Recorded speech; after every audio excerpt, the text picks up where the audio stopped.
Coming up on this episode of the MD and Chef Team Show. And at the time, I believed that the only way to get taken care of was an antidepressant and the sleeping tablet. That's what the doctor said I was going to be on for the rest of my life. But you know what? There is another model that we have researched and experienced, and we're here to share with you. And that model is that your body wants to heal.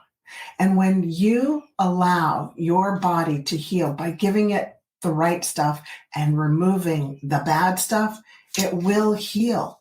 You just need to know what you need to give and what you need to pull away. I mean, in a nutshell, this is how amazing the body is. We start off as one cell, babe. Yes.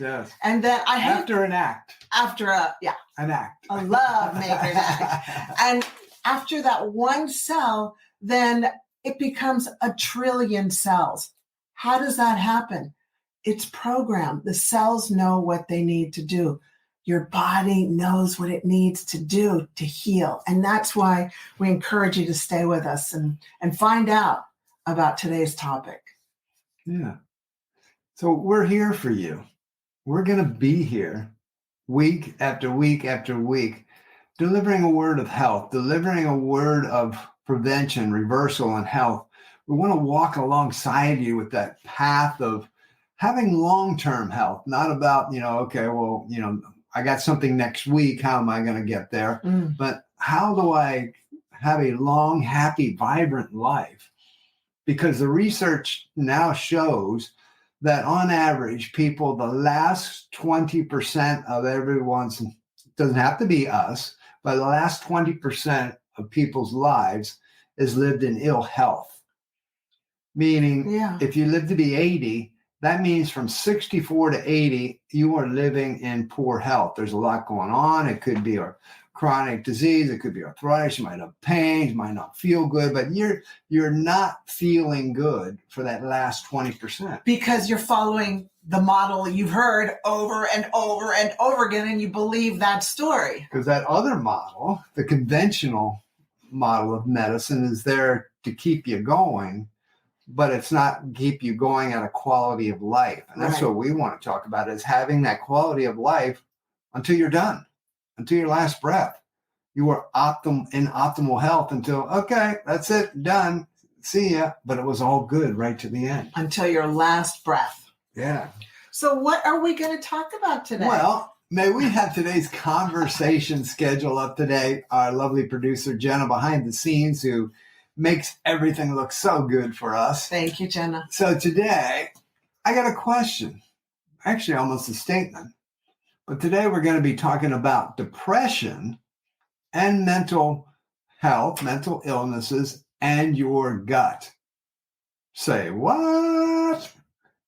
Because we don't normally talk about that. So we're going to talk about the gut-brain bromance and how some of that is controlled. I like that, bromance. Bromance, the gut-brain bromance. And we're going to get into gut microbiome and brain toxicity. We're going to learn how all this is intertwined, because it doesn't cut off here at the neck. This is actually a connection here. This neck thing. Yeah, the neck actually is there to connect the brain and the body. Yeah, this head connects to the rest. So it's all one big happy family. It's not a separate thing. Yeah. And we'll have this week's frankenfood ingredient later in the week, and today's relationship chat. Because, being together almost 44 years at this point, we've learned a couple things. Just a few. Yeah. And we're going to ask the question, who's changing first? We'll find out. And when we get into some empowerment conversation to finish off the day, I want to talk about the question most of us say all day long to somebody, so how are you doing? But do we really care when we ask that question? Great lineup. Yes. All righty. So let's get into it. So when we're talking about... Remember the questions. that you make sure to ask your Oh, friends? yes. I want to let everyone know. I'm here to kind of. Yeah. Well, we're here as a team. Yeah, we are a team. I Totally want to a let team. everyone know in the chat, wherever you're watching this, you can put in your questions, comments, and our producer general will bring them up as they come up. We'll tackle them as we can. Hopefully they're pertinent to the show. And again, we won't be able to get to everything, but we'll try to do our best to get to the ones that we can. Okay. Mm-hmm. So today, talking about depression and your gut. Normally when we think about mental health, we're thinking about the brain and what's going on in the brain. But what we need to consider is when we've got problems with depression and other mental disorders going on, we need to be looking at the gut, because there could possibly be, and most likely be, something going on in our gut health that's actually throwing off our brain health. And this is so important because, again, going back to conventional medicine, we don't really talk about that. It's not really. Are you kidding? In my neck of the woods, a doctor talking about how's your gut health in conventional medicine. Sorry, I'm there right now. I've got my 1 foot there and then 1 foot in the other model, the healthcare, the integrative functional medicine model. And no, we don't talk about that. Because health issues of the body can manifest themselves in brain health problems. In today's world, we've got an epidemic of, I didn't say pandemic, but we've got an epidemic of what's called neuroinflammation. We have a societal problem of brain inflammation. Now, we've heard about inflammation throughout the body, but we've got a societal problem of brain inflammation, inflamed brains. And I like to say with the word inflammation, I like people to know, just replace it with fire. Your brain's on fire. Brains are on fire. And as you can imagine, that's not good. So there's an old saying, a way to a man's heart or a woman's heart is through their stomach.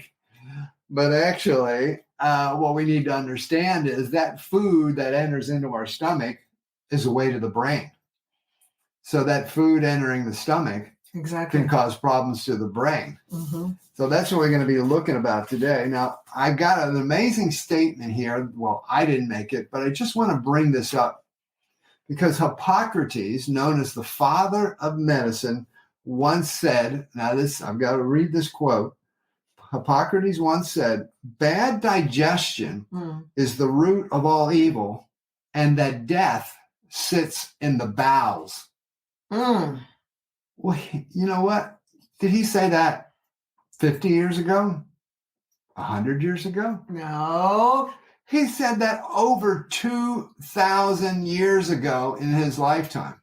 Over 2,000 years ago, Hippocrates, the father of medicine, was already stating that bad digestion is the root of all evil and death lies in the bowels.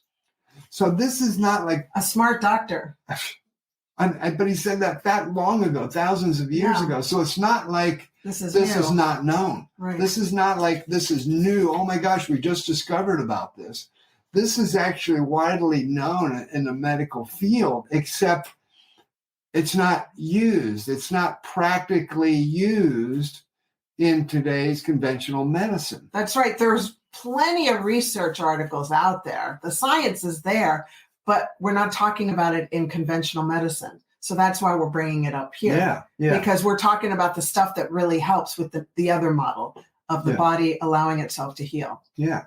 And I just want to let everybody know we're probably going to end up having this topic be a two-parter. I'm not sure if we'll be able to cover everything today because we want to give you some great steps positively moving forward. But today I really want to get us to understand that if there's some mental disorders going on, that what we need to look at is what could be going on in our gut health and what's going on our nutrition panel and some of the other areas that could be affecting that. It's not just about what's going on up here. Now, there's two pathways that our gut and the brain talk. Our gut and brain talk constantly, 24/7, and we'll be talking about that. That's amazing once you start to understand that. One is through the bloodstream and the other is through the vagus nerve. Ah, the vagus nerve. The vagus nerve. Now, today, we're going to concentrate on the vagus nerve, which is one of the main pathways of the gut and the brain are constantly talking. Do we have a gut-brain bromance going on? Is there something happening? Is there maybe a picture or video that might even give us an idea of what we could be? There we go. So the vagus nerve runs from the stem of the brain. Can we just see that one more time? Can we just see that Jenna, one more please? time? Thank you. Okay, so you see those nerve fibers going down the arm and then down the back. Yeah, the spine. The spine, yeah. Yeah. Well, the vagus nerve goes down the brain stem and travels all the way through the central nervous system to the gut. Now, understand when we say the gut, what we actually mean is what's called the GI tract, the gastrointestinal tract, and that includes the stomach, the intestines, and the colon. So when you say gut, it's kind of a generic term. Right. But just to understand, that means your stomach, your intestines, and your colon. That's what actually is your gut. Okay? So now, one of the main things that vagus nerve does, because the vagus nerve, because it's connected right directly down to the gut, one of the main things it does all day is talk. Those two systems talk 24/7, every day, every second, every moment. Your gut and brain are connected, and we'll get into the depth of that.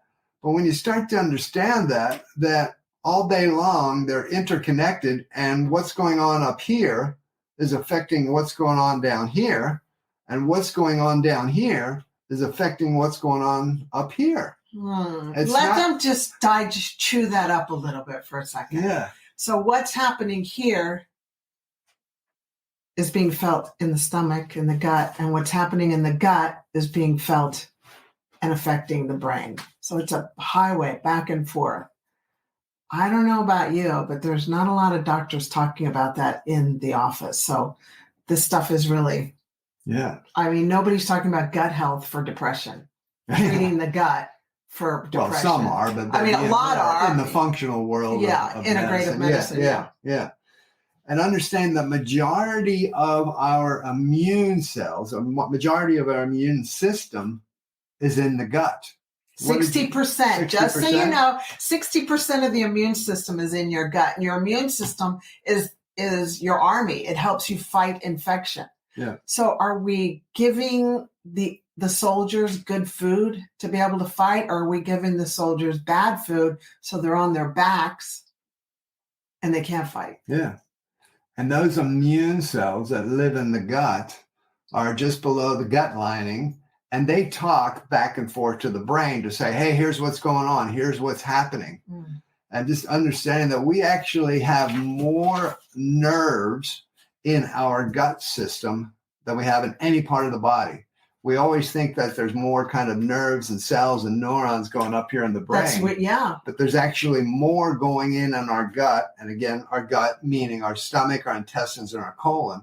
There's more immune cells, the more cells down there talking than anywhere in our body. More than in the brain. Than in the brain. And so that's why a lot of times we hear, it's not an actual technical thing, but, you hear the saying, well, the gut's the second brain, because of all the talking that's going on between these two areas.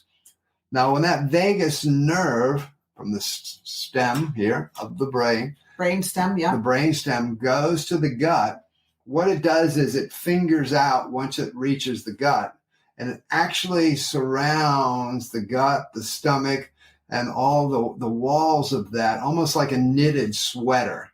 If you can imagine a sweater that, somebody's knitted and you wear and it's all kind of nice. Well, it's not just some kind of rod that goes down. Yes, it starts that way, but then it's knitted all around that gut system. With nerve fibers. That interact. Yeah, that talk to each other. So there's examples of this, and this is, we don't really think about it, But here's an example, just a very, very simple example of how the gut and the brain talk. If you have a headache, the normal thing to do, not the normal, but the usual thing to do is take some aspirin. Mm-hmm. And when you take the aspirin for a headache, we don't put it in our ears. We don't try to put it inside our head or up our nose or, I don't know, maybe somebody. No, I don't think so, Beck. But with the aspirin, what do? We swallow it. It goes down into our gut. And the aspirin does what it does in our intestinal system and then talks through the nervous system to our brain to alleviate the headache. So when you break it down and realize what's going on here, it's like, oh, wait, that makes sense. And the bloodstream. Through the bloodstream and the nervous system. To the brain, yeah. And it goes up to the brain. So so when you really start to realize this, oh yeah, okay, so these things are connected. They are talking to each other. Yeah, the neck does have a function. It connects the brain to the body. So a couple little things here, and these, they're more medical, but this is understanding like all about this, because the big point here is to start to understand that, what's going on up here, my moods and how I feel, and maybe I have anxiety, overwhelm, depression. There's, things like ADHD and ADD with kids and autism and this and that. We need to be looking at other areas. We need to be looking at the gut health of what's going on. Okay. So your central nervous system produces chemicals like dopamine, serotonin, and acetylcholine. That's right. Right. And I just wanted to say yes. that 80% of your happy hormones, which is the serotonin and the dopamine, are created in your gut. Yeah. Your happy hormones are created in your gut, 80%. And if your gut's not in good form, guess what? It's not going to get created. And if your happy hormones aren't created, well, then your brain's going to be affected and you're going to be showing signs of anxiety, depression, mood disorders, headaches, all kinds of different things. Problems sleeping, with memory. I mean, those hormones that we just mentioned and natural chemicals, regulate our mood, they regulate our thoughts, they regulate our emotions and how we're feeling. Mm-hmm. I mean, so understanding that those got to be in good order. Now, depression has been associated with, and you would know this and working in this area so much, with low levels of serotonin. Now, normally there's some drugs that say, okay, well, we need to boost the serotonin levels. But the problem is... There's side effects. The problem, though, is, okay, we're boosting serotonin levels, but maybe there's a gut health issue, which is limiting and causing the serotonin levels to not be produced properly, naturally as they should be. So we're throwing something in there to help, but we haven't taken care of the good start. Hey, AC from sunny California. Good to see you. Yeah, so like what Michael is saying is we're not taking care of the root problem. The root problem is the gut health.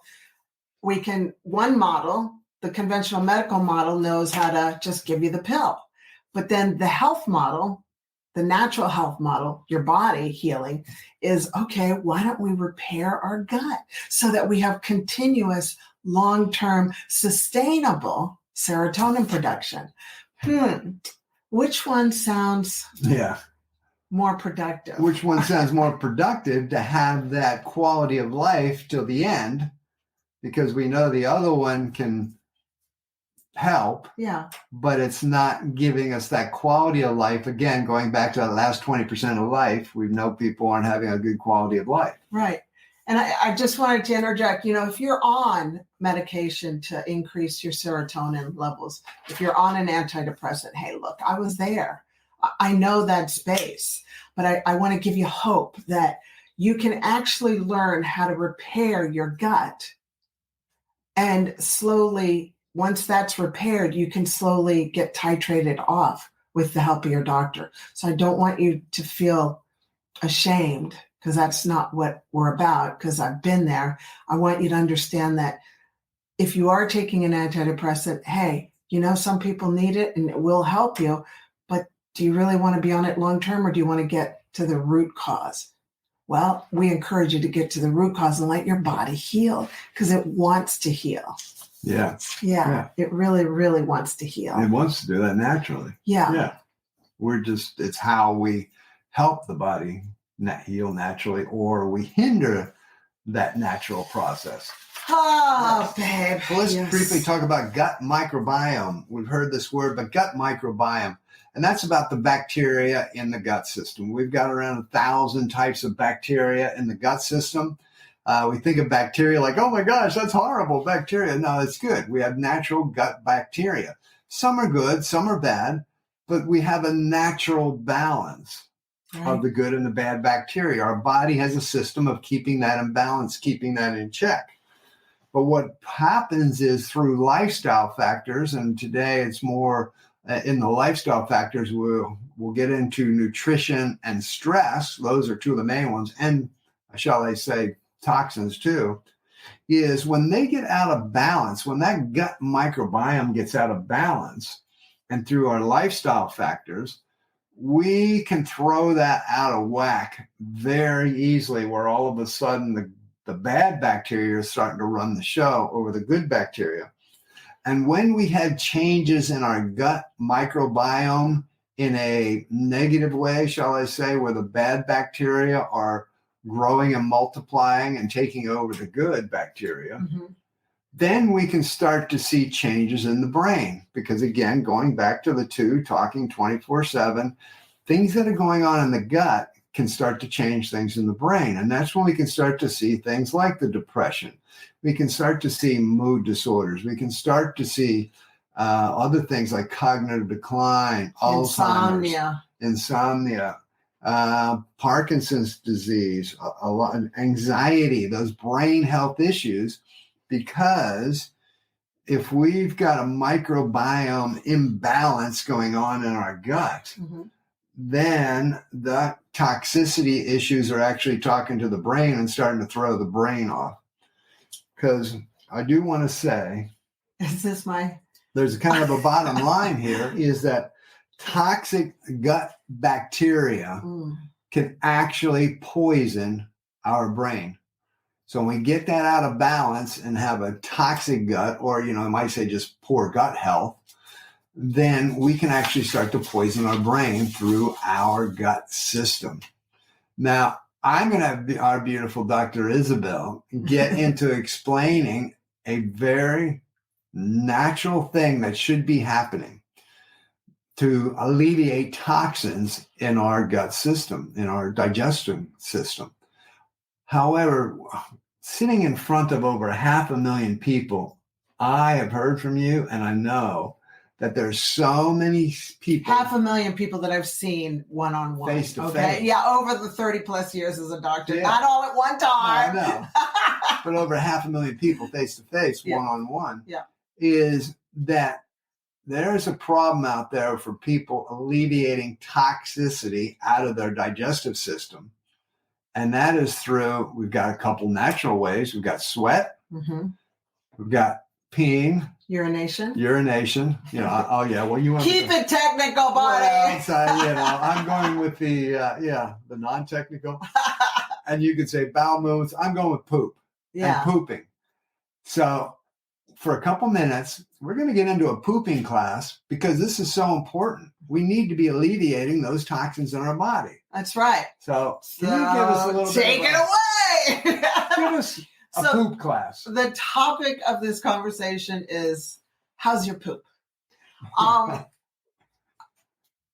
I never really understood this until I experienced the importance of having good poop. So the study shows that you want to be having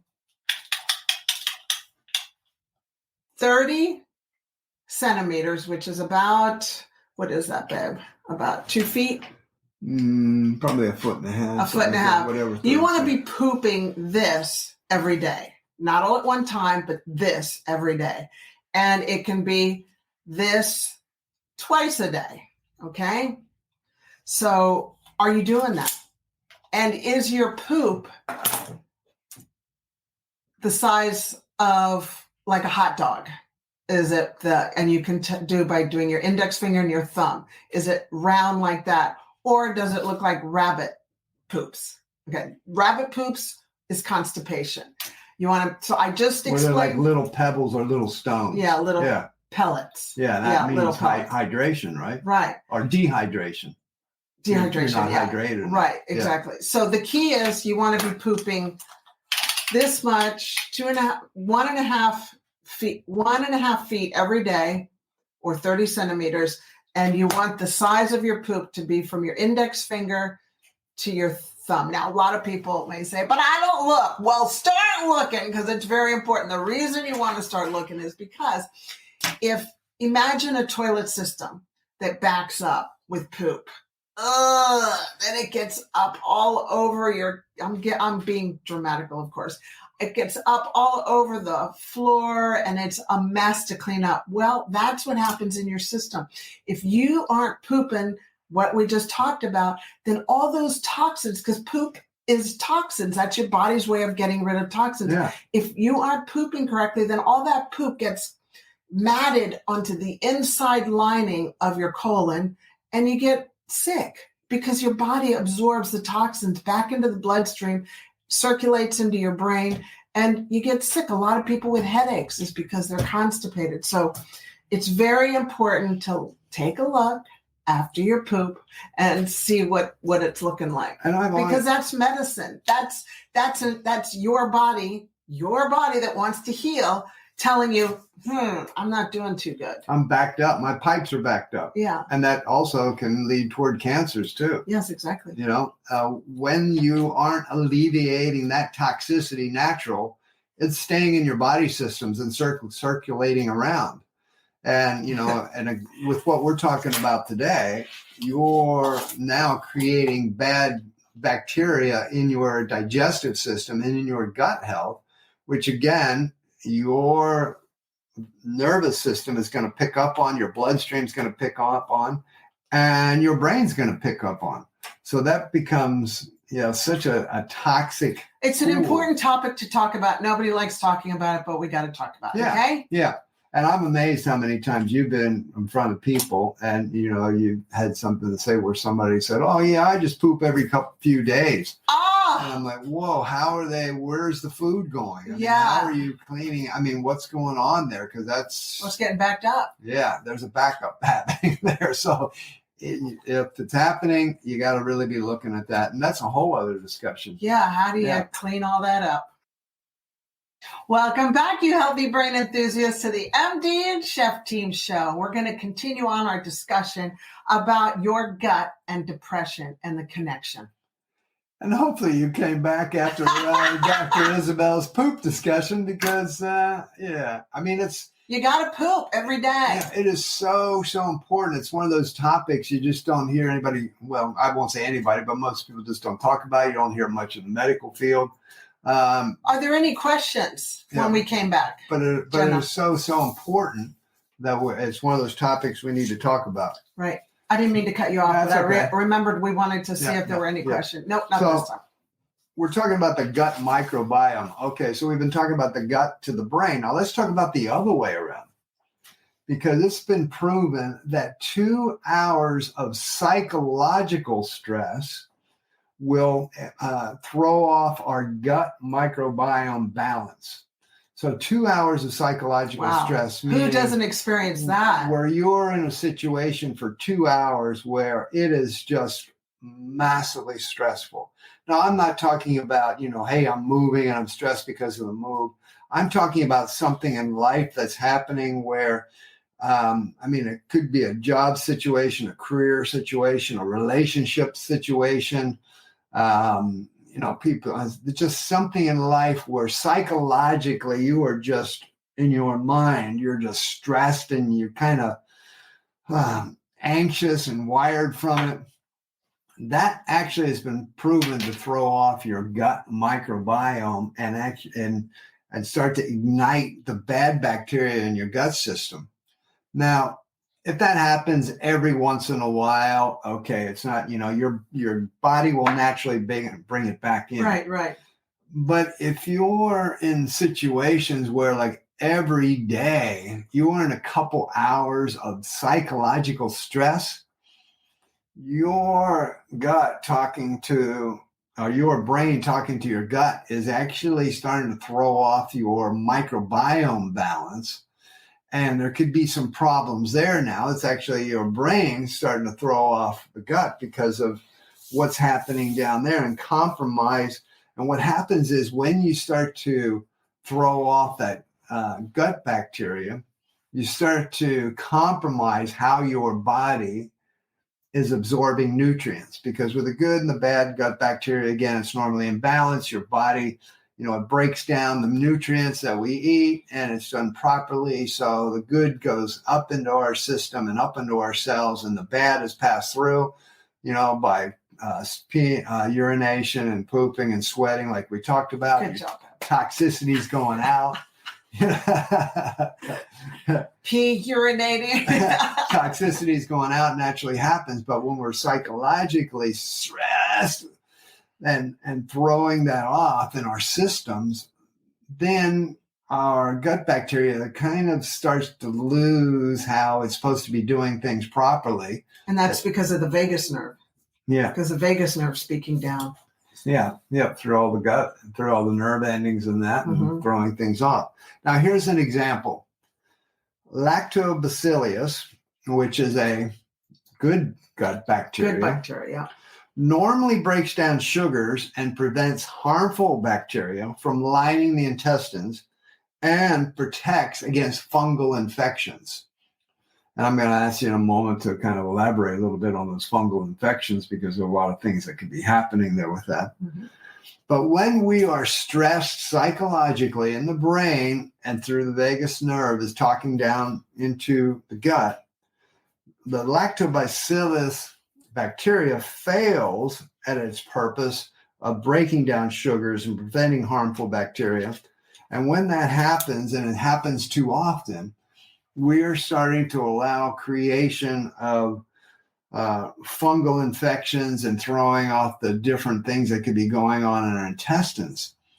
Now, when I talk about fungal infections of the gut, right, what are some things that brings to mind to you? So fungal just means yeast infection, candida, and you start experiencing signs of candida. Your bum is a little itchy, or if you're a woman, you'll get vaginal itching. That's because our body has this bacteria all over it, not just inside your gut, but it's got bacteria outside, the lactobacillus, and it keeps everybody under control. It keeps the candida, the fungus under control, and everything else. It's kind of like the watchdog.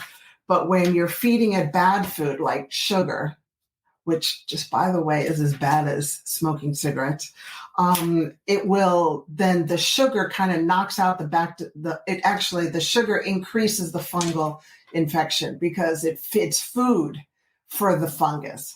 So if you've got a yeast infection, like a woman with a vaginal candidiasis or thrush, she'll need to have a cream to help overcome that. Or mouth, the inside of your mouth is white. That's because there's the lactobacillus is no longer there, and the candida, the fungal infection, is taken over.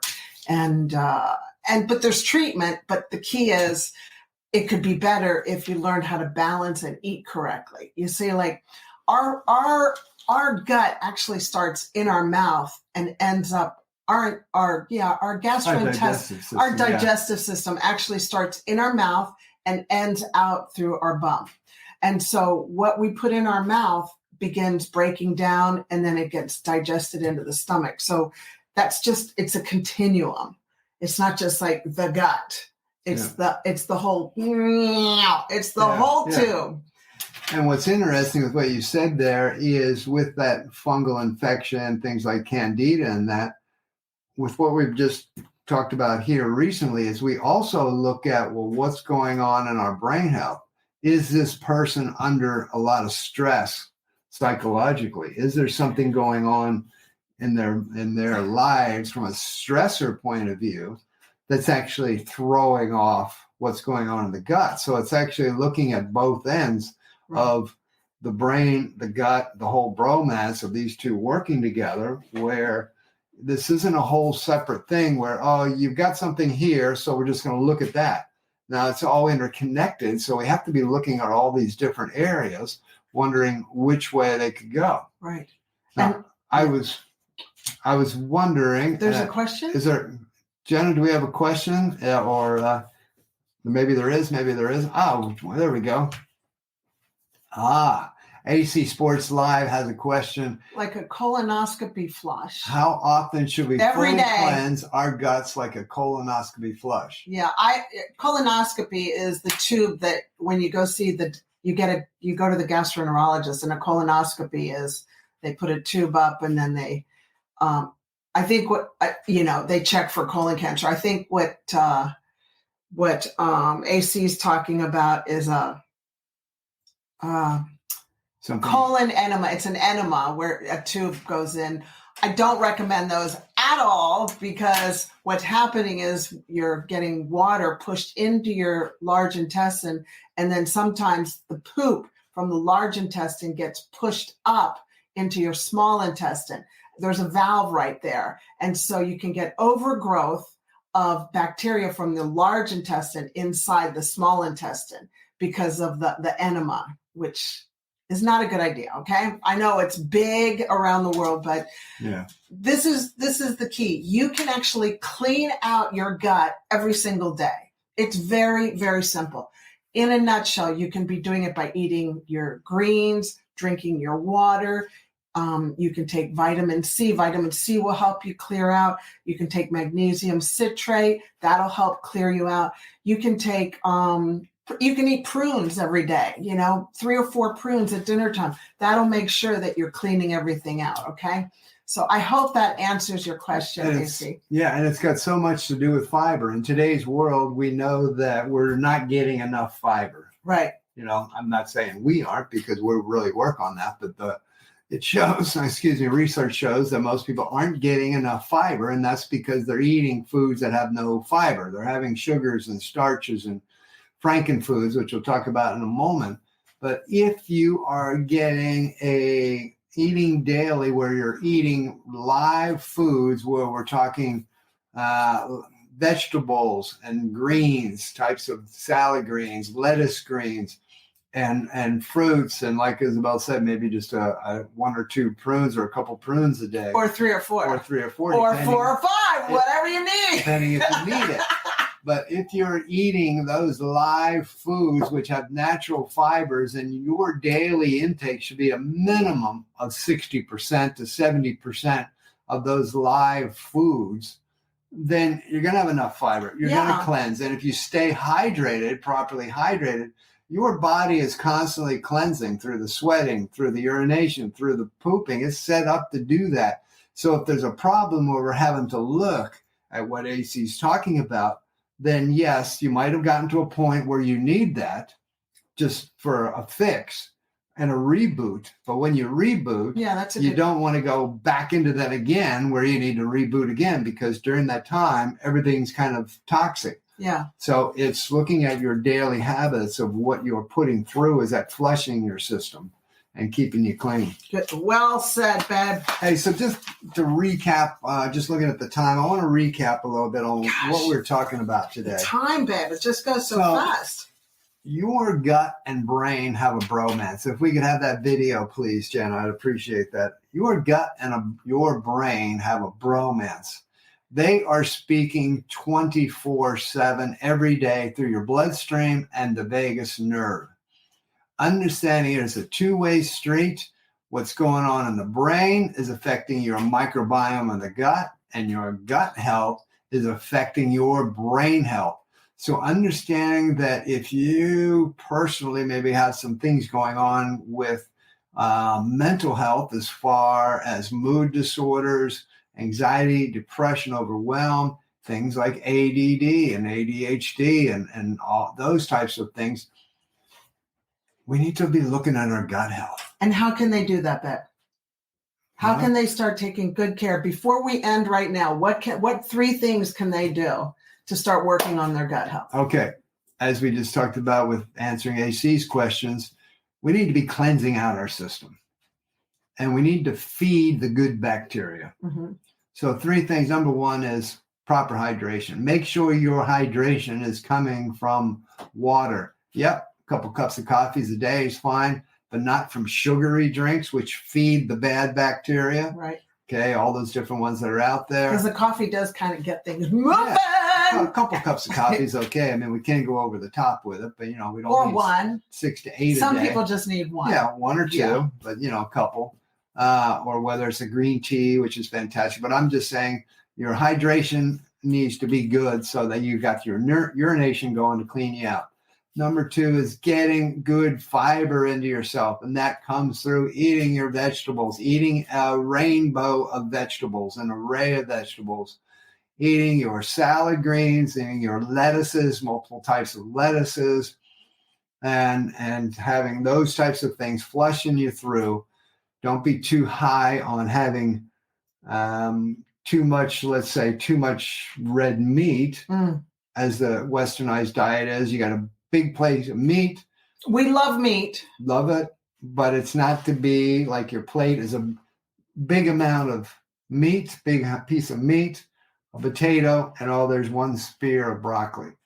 You're not do that. You're not getting enough fiber to flush your system through. And I just want to say before you go into your 3rd recap, like what people can do is fiber. Think of it as like a scrub brush.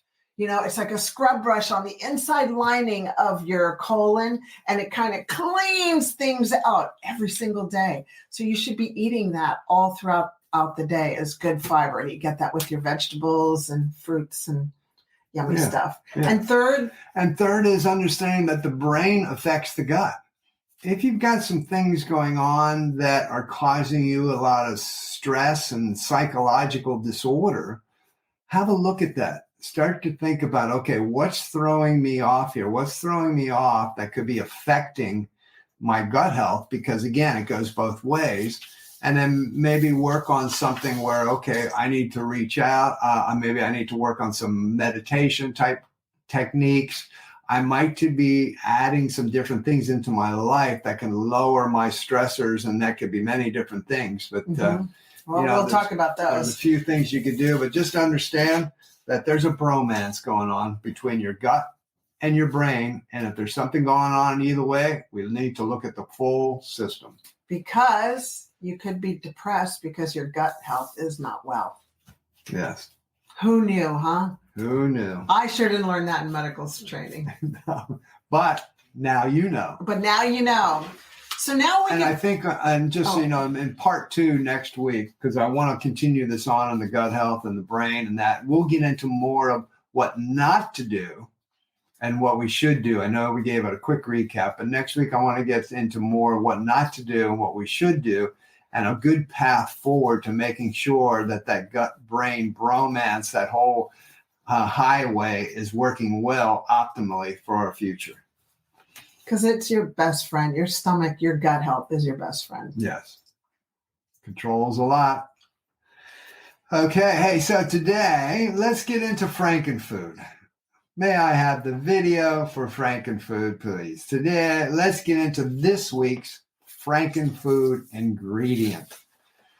Now, you might wonder, well, what the heck is frankenfood? Well, frankenfood is like Frankenstein. It's foods that are supposedly foods that are created in a plant. The laboratory. A laboratory. We want to be looking at food that comes from a plant and not made in a plant. That's right. All right. So, and this is so important, because what we need to understand is the regulations on this type of stuff and that the food companies put into food is so lax. It's very, very minimal. Yeah, there's a few regulations, but there's not many. And it even depends on what country of the world. Some countries have regulations for this and others have it for that. I mean, you could go to one country to another and you might have a good food in this country and a bad food in that country. But we need to learn to read the labels, because it's up to us. Right now, the regulations are about as good as when It was in the 1950s or so with cigarettes when there was no regulations. We're in that type of area now with food where we have to be our own sheriff, shall I say. We have to be armed to understand, well, wait a second, I just read that this is in here, but what is it? And so that's what this part is all about. So today, which I love, because the food industry will trick you, Yeah. but you're smarter than that. The food industry will put on the label healthy, low fat, blah blah blah, blah blah blah, organic. But the point is, you got to be the investigator, and we want to just arm you up. Yeah. So what frankenfood are we talking about? Today, let's talk about trans fats. Now, these with the trans fats, we're going to talk about kind of the type of fats that have basically chemical properties. They're not real foods. They are a type of certain chemical properties in fats that not in normal fats, but are created, that are usually found in processed foods such as baked goods, snack foods, cookies, crackers, fried foods, margarines, the stuff they call it like, oh, it's almost butter. Yay, it's good. And those types of things. Certain vegetable oils we'll talk about. These types of trans fats can increase our risk of heart disease, obesity, pre-diabetes, diabetes, poor brain health, can be, if we have a lot of these trans fats going into our gut health, again, it's going to go back to creating bad bacteria. So these can lead to poor brain health, can lead to everything to almost like to things like depression and Alzheimer's. I know our food can be medicine or it can be our poison. And, some of the things that I like to talk about with trans fats is it's just the reason they're putting trans fats in is because it makes it have a longer shelf life. Yeah. Do you want to eat something that's got that? No, you don't. You want to eat something that's fresh and alive and ready to give you kapow power for your energy. So something a little bit quickly about trans fats, just a couple different things is margarine. Because I want relationship chat. I know. I want to do relationship chat. I know. Okay. I'm rocking. Yeah, we didn't do it last week, back. So margarine, no. That's a frankenfood. Things out there that are like, they call them on the label like almost butter, almost, or they'll even have margarine, extra virgin olive oil margarine or something. And then you read it and you find out, well, there's like basically 2% extra virgin olive oil, and then the rest. And you see what they trans did? Fats. They tricked you. They thought, oh, you see the extra virgin olive oil. Oh, it must be good. It must be good. But then it's only 2%. Yeah, it's low percentage. It only has the thresholds of what the marketing says of what has to be in there are so low that it just sucks you in. It's hooked. You're smarter than that. Butter, please. Please. Or the ghee. Real thing. Or ghee, which is clarified butter. Oils we want to stay away from. The soybean, canola, corn, sunflower, safflower. Those fats are not good for us. Sunflower, safflower, corn, canola, and soybean. If you're eating those, they are very, very bad for our digestive system and our gut system. Okay. Emulsifiers, I just want to briefly talk on that. Emulsifiers, when you read the word in labels, emulsifiers, which they have in there so many times, again, this is something that's not regulated. Emulsifiers can contain trans fats. So the label might say no trans fats. Oh. But emulsifiers can contain trans fats because they're not regulated. They might have monoglyceride and diglycerides in them, which are trans fats. But there's no regulation on the word emulsifier. So stay away from emulsifiers. So be careful. If you're reading a label and you see that it says there's emulsifiers in it, just understand that could be trans fats, even though maybe they might say no trans fats, okay? And this is their way of the food industry getting around things, trying to trick us, all righty? So now I want to get into... Hopefully, that just helps you to understand what's in these labels and all that. And we have to be so careful. We have to be the sheriffs of our own health. We have to. Yeah. We have to. Let's get into our relationship chat. Oh, I know there's some ladies dying to get in a relationship chat. Here we go. Wait a second. What? Punching bags, gloves? No, just for fun. Well, they're squaring off a little bit. There might be something going on. So what are we talking about today in the relationship chat, my dear? Well, I've entitled this, Who is Changing First? There's a story to this. There's a story to this. When Michael and I think we had been together for 25 years, we hit a wall. And we were like, are we going or are we staying? And so what I realized, the big aha moment that I had at that time was it takes two people to be married, but only one person to improve the marriage. And how does that happen? By that person making the decision to work on themselves. And so I realized I was going to start working on myself and doing a lot of personal development and reading books, like, character building books, a huge amount of books. And we still have the books. And I just realized that at that point, I didn't like who I was. I was a yeller. I was angry. I was reactive. Remember? Mm-hmm. Yeah. And so I started working on myself. But then I was like, well, what about him?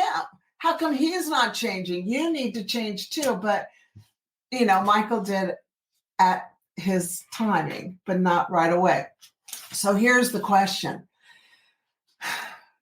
If you're in a tough part of your life and you're like, okay, I've got to start working on myself. And I'll tell you, personal development, working on yourself is about the hardest thing I've ever had to do. Plus also working on my limbic system and the ACE scores. But working on yourself is pretty hard. And you've just got to decide, are you going to work on your marriage? And if you are, ask yourself these 3 questions. Is it worth it? Is working on yourself to stay in the marriage worth it? If it is, great. Then work on yourself. The other person will like the results and start working on themselves too. I promise you. It happened with Michael. I know it'll happen with the other person, with your partner. If the answer is no, it's not worth it because you're not safe, well then get out of the situation. Get into a safe house. Find a safe place to live in. But if you're not safe in your marriage, well, then don't continue on, okay?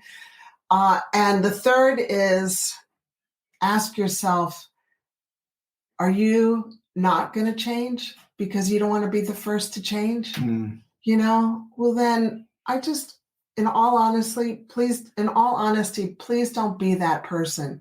Please don't be the person that says, well, I'm not going to change because you're not changing first. Just begin the changing, because if your marriage breaks up because you didn't go first, which is the title of this relationship chat, then you could end up in divorce court alone after the divorce because you didn't put in the effort. And I just want to say that I'm really glad that I started the first step, because I'm here where I am at right now, and we're about to celebrate our 44th anniversary. Yeah, in a few weeks. And we have come a long way, and I'm really excited about where we're going now. Yeah. But it hasn't been easy. No. It's taken a lot of work. And I totally agree with you. Back then, I was probably in the camp of, well, you really need to change.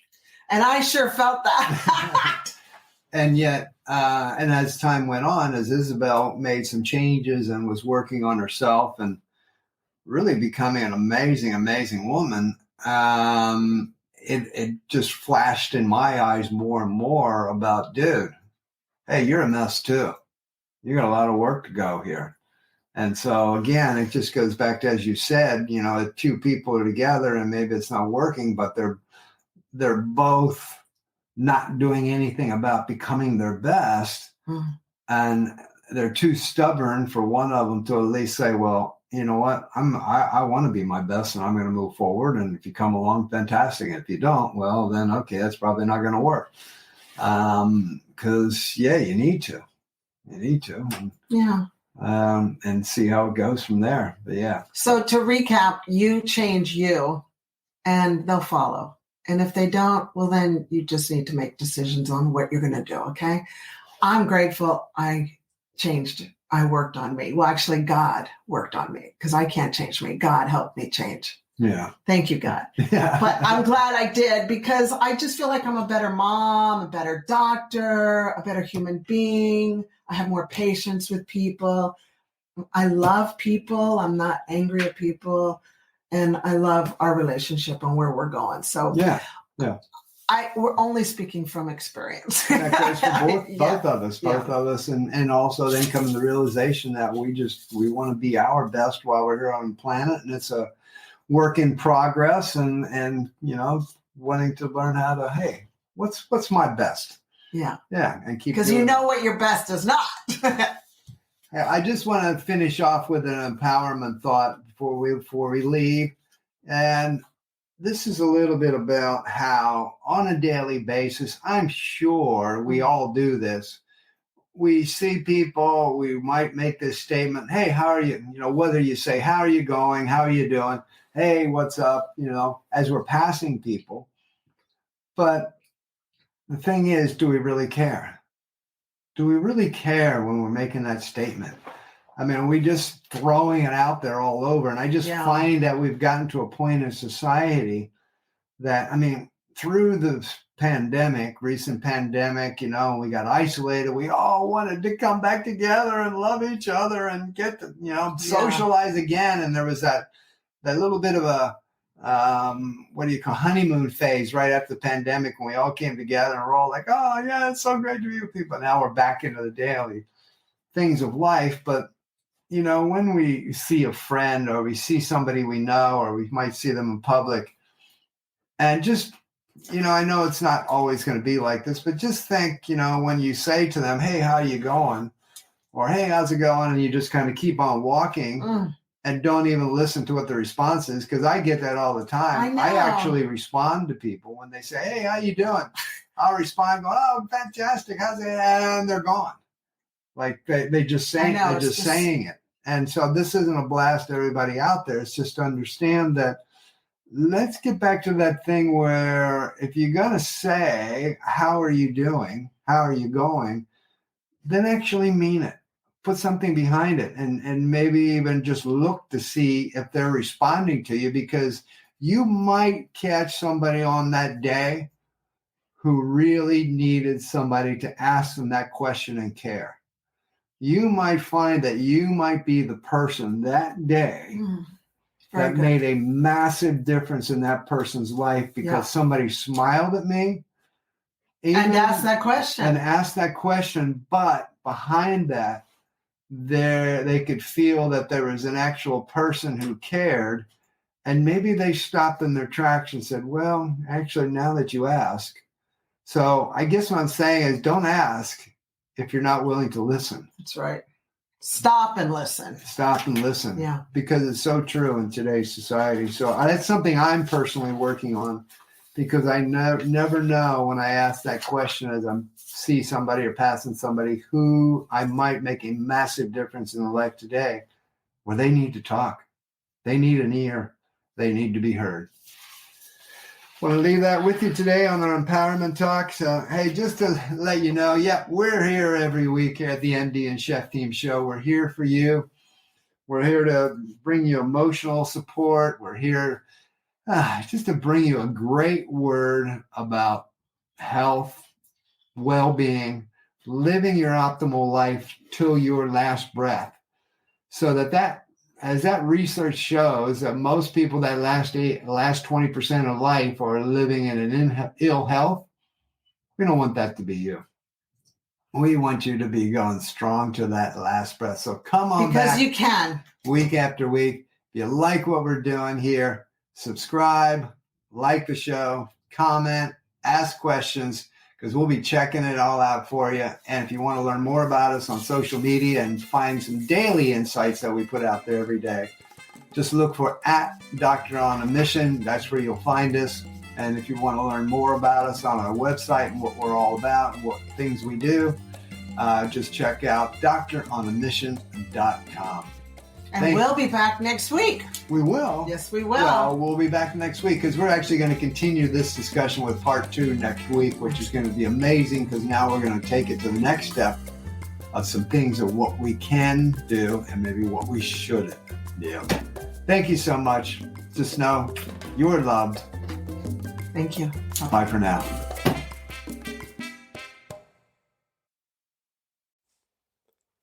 Hello, Chef Michael here. If you enjoyed today's episode, we would love it if you subscribed to the podcast and left us a review.